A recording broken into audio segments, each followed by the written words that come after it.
ನಮಸ್ಕಾರ ಸ್ನೇಹಿತರೆ. ಇವತ್ತು ನಾವು ಒಂದು ಬಹಳ ಶಕ್ತಿಶಾಲಿ ಶ್ಲೋಕದ ಅರ್ಥ ತಿಳಿಯೋಣ. ಈ ಶ್ಲೋಕ ಹನುಮಾನ್ ಚಾಲೀಸಾದಲ್ಲಿ ಬರುತ್ತದೆ.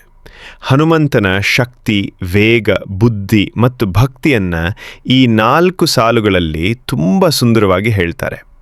ಶ್ಲೋಕ ಏನು ಅಂದರೆ, ಮನೋಜವಂ ಮಾರುತ ತುಲ್ಯವೇಗಂ ಜಿತೇಂದ್ರಿಯಂ ಬುದ್ಧಿಮತಾಂ ವರಿಷ್ಠಂ ವಾತಾತ್ಮಜಂ ವಾನರಯೂಥ ಮುಖ್ಯಂ ಶ್ರೀರಾಮದೂತಂ ಶಿರಸಾ ನಮಾಮಿ. ಇದೀಗ ಒಂದೊಂದಾಗಿ ಅರ್ಥ ನೋಡೋಣ. ಮೊದಲ ಸಾಲು, ಮನೋಜವಂ. ಮನೋಜವಂ ಅಂದರೆ ಮನಸ್ಸಿನಷ್ಟು ವೇಗ. ನಮ್ಮ ಮನಸ್ಸು ಎಷ್ಟು ಬೇಗ ಯೋಚನೆ ಮಾಡುತ್ತೋ ಅಷ್ಟೇ ವೇಗದಲ್ಲಿ ಹನುಮಂತ ಚಲಿಸಬಲ್ಲ.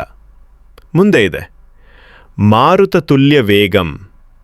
ಮಾರುತ ಅಂದರೆ ಗಾಳಿ, ತುಲ್ಯ ವೇಗಂ ಅಂದರೆ ಗಾಳಿಯಂತೆಯೇ ವೇಗ. ಅಂದರೆ ಹನುಮಂತನ ವೇಗ ಗಾಳಿಗಿಂತ ವೇಗ. ಅವರ ಓಟ, ಅವರ ಹಾರಾಟ ಅದು ಗಾಳಿ ಬೀಸುವಂತೆ ಭಯಂಕರ ವೇಗ. ಇದೀಗ 2ನೇ ಸಾಲು, ಜಿತೇಂದ್ರಿಯಂ. ಇದು ಬಹಳ ಮುಖ್ಯವಾದ ಪದ. ಜಿತೇಂದ್ರಿಯಂ ಅಂದರೆ ಇಂದ್ರಿಯಗಳನ್ನು ಗೆದ್ದವರು. ಕಣ್ಣು, ಕಿವಿ, ನಾಲಿಗೆ, ಮನಸ್ಸು ಈ ಎಲ್ಲವನ್ನು ನಿಯಂತ್ರಣದಲ್ಲಿ ಇಟ್ಟುಕೊಂಡವರು. ಅವರು ಕೋಪಕ್ಕೆ ಒಳಗಾಗೋದಿಲ್ಲ, ಅವರು ಆಸೆಗೆ ಸೋಲೋದಿಲ್ಲ, ಅವರು ಮೋಹಕ್ಕೆ ಬಿದ್ದೋದಿಲ್ಲ. ಅದಕ್ಕಾಗಿ ಹನುಮಂತನನ್ನು ಮಹಾನ್ ಯೋಗಿ ಅಂತ ಕರೀತಾರೆ. ಮುಂದೆ ಇದೆ ಬುದ್ಧಿಮತಾಂ ವರಿಷ್ಠಂ ಅಂದರೆ ಬುದ್ಧಿವಂತರಲ್ಲಿ ಶ್ರೇಷ್ಠ. ಹನುಮಂತ ಕೇವಲ ಬಲವಂತ ಅಲ್ಲ, ಅವರು ತುಂಬ ಬುದ್ಧಿವಂತ. ರಾಮನ ಕಾರ್ಯದಲ್ಲಿ ಎಲ್ಲೆಲ್ಲಿ ಏನು ಮಾಡಬೇಕು ಅಂತ ಅವರಿಗೆ ಪಕ್ಕಾ ಗೊತ್ತಿತ್ತು. ಸೀತೆಯನ್ನು ಹುಡುಕೋದು, ಲಂಕೆಗೆ ಹೋಗೋದು, ಅಲ್ಲಿ ಮಾತನಾಡೋದು ಎಲ್ಲವೂ ತುಂಬ ಚತುರತೆಯಿಂದ ಮಾಡಿದರು. ಇದೀಗ 3ನೇ ಸಾಲು, ವಾತಾತ್ಮಜಂ ಅಂದರೆ ವಾಯುದೇವರ ಮಗ. ಹನುಮಂತನಿಗೆ ಇರುವ ಶಕ್ತಿ, ಉಸಿರಿನ ಶಕ್ತಿ, ವೇಗ ಇವೆಲ್ಲವೂ ವಾಯುದೇವರ ಆಶೀರ್ವಾದದಿಂದ. ಮುಂದೆ ಇದೆ ವಾನರಯೂಥ ಮುಖ್ಯಂ ಅಂದರೆ ವಾನರ ಸೇನೆಯ ಮುಖ್ಯ ನಾಯಕ. ರಾಮನ ಸೇನೆಯಲ್ಲಿ ಹನುಮಂತನ ಸ್ಥಾನ ಬಹಳ ದೊಡ್ಡದು. ಅವರು ಧೈರ್ಯ, ಶಕ್ತಿ, ಬುದ್ಧಿ ಎಲ್ಲದಲ್ಲೂ ನಾಯಕ. ಇದೀಗ ಕೊನೆಯ ಸಾಲು, ಶ್ರೀರಾಮದೂತಂ ಅಂದರೆ ಶ್ರೀರಾಮನ ದೂತ.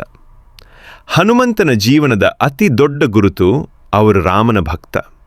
ರಾಮನ ಮಾತೆ ಅವರ ಪ್ರಾಣ, ರಾಮನ ಸೇವೆಯೇ ಅವರ ಶಕ್ತಿ. ಕೊನೆಯದಾಗಿ ಶಿರಸಾ ನಮಮಾಮಿ ಅಂದರೆ ನಾನು ತಲೆಬಾಗಿ ನಮಸ್ಕಾರ ಮಾಡ್ತೇನೆ. ಈ ಶ್ಲೋಕದ ಅರ್ಥ ಏನು ಅಂದರೆ, ಹನುಮಂತ ಅತಿ ವೇಗಿಯಾದವನು, ಗಾಳಿಗಿಂತ ವೇಗ, ಇಂದ್ರಿಯಗಳನ್ನು ಗೆದ್ದ ಮಹಾನ್ ಯೋಗಿ, ಬುದ್ಧಿವಂತರಲ್ಲಿ ಶ್ರೇಷ್ಠ, ವಾಯುದೇವರ ಪುತ್ರ, ವಾನರ ಸೇನೆಯ ನಾಯಕ, ಶ್ರೀರಾಮನ ಶ್ರೇಷ್ಠ ದೂತ. ಅಂಥ ಹನುಮಂತನಿಗೆ ನಾವು ಭಕ್ತಿಯಿಂದ ತಲೆಬಾಗಿ ನಮಸ್ಕಾರ ಮಾಡೋಣ. ಈ ಶ್ಲೋಕವನ್ನು ನಿತ್ಯ ಹೇಳಿದರೆ ಧೈರ್ಯ ಬರುತ್ತದೆ, ಭಯ ಕಡಿಮೆ ಆಗುತ್ತದೆ, ಮನಸ್ಸಿಗೆ ಶಕ್ತಿ ಬರುತ್ತದೆ. ಜೈ ಶ್ರೀರಾಮ, ಜೈ ಹನುಮಾನ್.